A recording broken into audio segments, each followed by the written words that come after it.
but everywhere. Bad joke. Many of us entered law school because, let's face it, everything we were told that would happen in our lives got turned upside down in 2008. The economy crashed and we were suddenly a generation without any direction. But no one seemed to give us any kind of sympathy. In fact, society instead decided to brand us right then and there. We were given inflammatory names such as the age of entitlement, Generation Screwed, and the nicer millennial generation. I never understood why this was, and I still don't.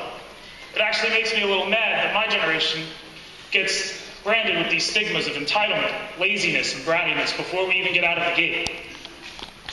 I think about my generation a lot, typically when I'm taking walks through this beautiful city.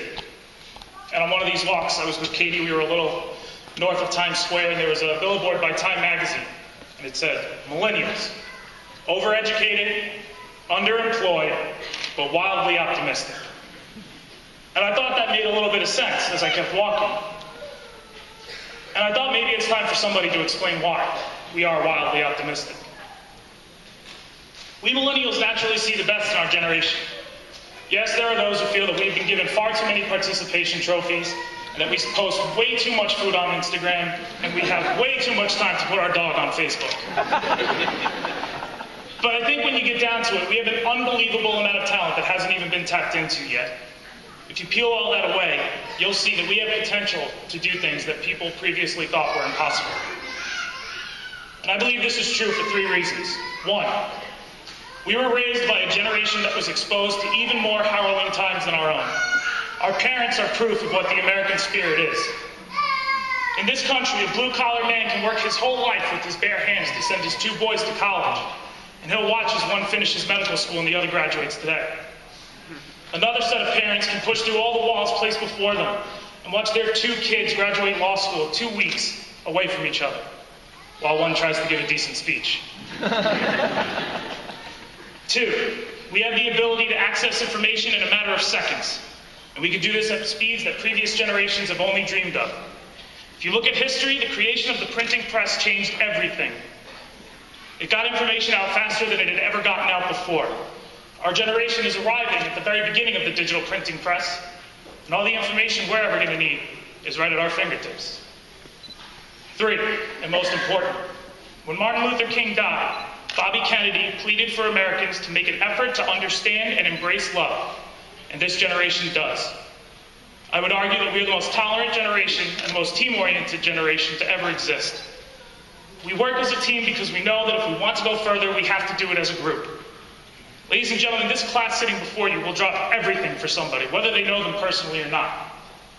It could be 6 o'clock at night, and after a 3-hour common law exam, everyone will pile into cars and drive 45 minutes away to the house of a friend who just lost his father. We'll sit shiva with him, and we'll do everything we can to raise our spirits. After Superstorm Sandy ravaged our beloved tri-state area, this generation didn't just sit and weep. We didn't stand idly by. We rolled up our sleeves and we got to work. You heard stories of students riding their bikes through Brooklyn to get to Coney Island and hand out water.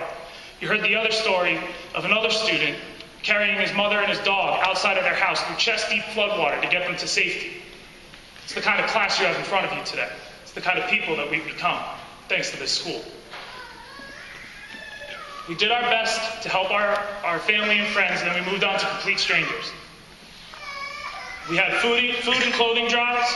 We utilized our skills in social media to get important news out to those who still didn't have power, or even worse, a place to call home. And thanks to the tireless work of Dean Salkin, our SBA president, the Student Disaster Relief Network, the TLC Fund, and countless others, we started the TLC Heart program, and to this day, we've had almost 1,000 calls from people, and we helped them get back into their home or reach some sense of normalcy. But to my graduating class, I plead you, don't take my words as some kind of prophecy. There are far too many people in our generation that think that we are entitled to some kind of far-reaching success. Our wild optimism could also be our biggest flaw. No one's going to give us anything in this world. We're going to have to take it from them. A job is not going to just fall into our laps, and passing the bar exam is not a given. We have to work and do things we don't like to do to reach our full potential. However, I believe that we are poised and ready to work hard and face challenges that lie ahead. And if we follow a few lessons that I've learned along the way in life, we could accomplish wonders. I believe that before we go out to help others, we must first learn to help ourselves. We all are going to fail at some point in life, but don't fret. The measure of anybody's success is measured by how high they bounce after they hit rock bottom.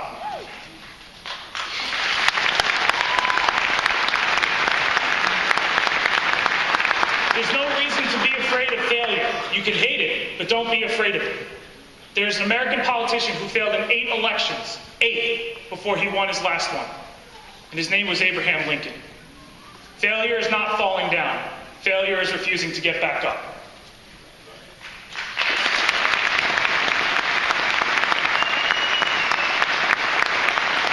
Embrace your mistakes, your insecurities, and your regrets. If you have a regret, that's okay.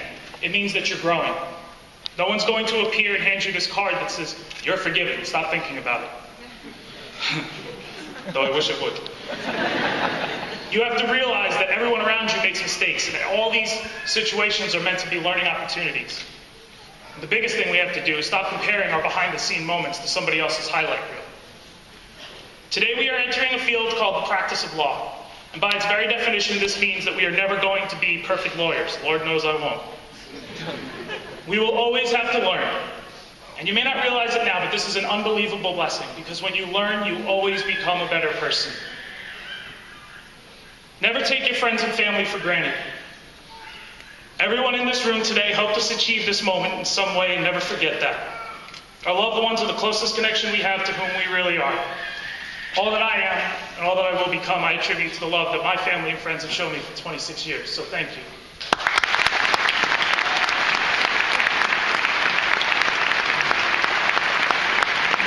In closing, when you come up here and you get your moment on stage, they're going to hand you a piece of paper that's not just your diploma. It's your trigger to change the world. We are all receiving today a document that, combined with our wild optimism, is going to become the most powerful weapon in the whole world. Appreciate that fact. From this day forward, you have a tool that has the capability to change lives, and we get to use it every single day. But now it's up to us in what direction we go in. So let's set the world on fire. Thank you so much.